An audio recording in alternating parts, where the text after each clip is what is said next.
Imagine you're about to launch a campaign. You have a budget, you have a product, you have a dozen channels you could use.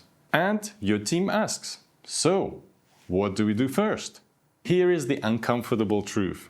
If you don't know who you are talking to, everything else is guesswork. That's why one concept sits right at the center of customer centricity strategy: the persona. What is a persona? A persona is not a target market, like 18 to 25-year-olds, urban, middle income. That's a spreadsheet data, not a human. A persona is personified visual representation of a key stakeholder group.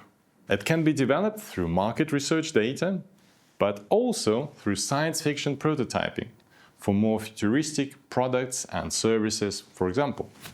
Mostly, it takes patterns from real people, their motivations, habits, frustrations, goals, and turns them into a character you can design for. Think of it as your team's shared reference point. Why does persona matter for customer centricity?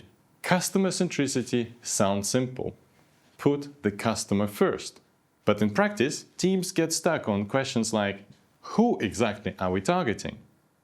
What will motivate them to pay attention? What worries them? What do they desire? Who influences their decisions? Which channels do they use? What messages will feel relevant, not annoying? A persona helps answer these questions by focusing on something critical: shared problems, such as pain points, and perceived solutions, which are trust points. In other words, what pain is your stakeholder experiencing? And what do they believe will fix it? That's why we call it stakeholder value persona. It's built around the value your organization offers and the value the persona seeks.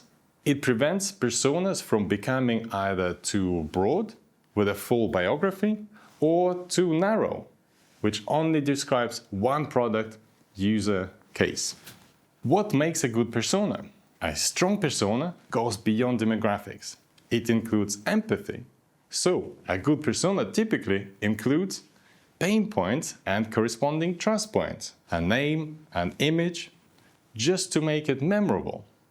A short biography with only what's relevant. Key motivations and priority, preferred channels, the keywords, hashtags and terms they use when searching, influencers they listen to, and finally, their role in the decision-making unit. Who decides, who influences, who buys. Why this matters for your marketing skills?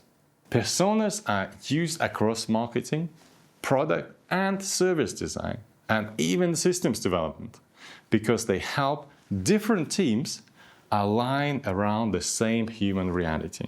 So, as we move forward, remember, personas are here to focus and visualize our customer centricity. Key elements of personas include their pain points and the corresponding solutions, the trust points. Personas help to determine which customers are right and which are not, the so-called anti-personas. And the persona is how we keep those people at the center of every decision.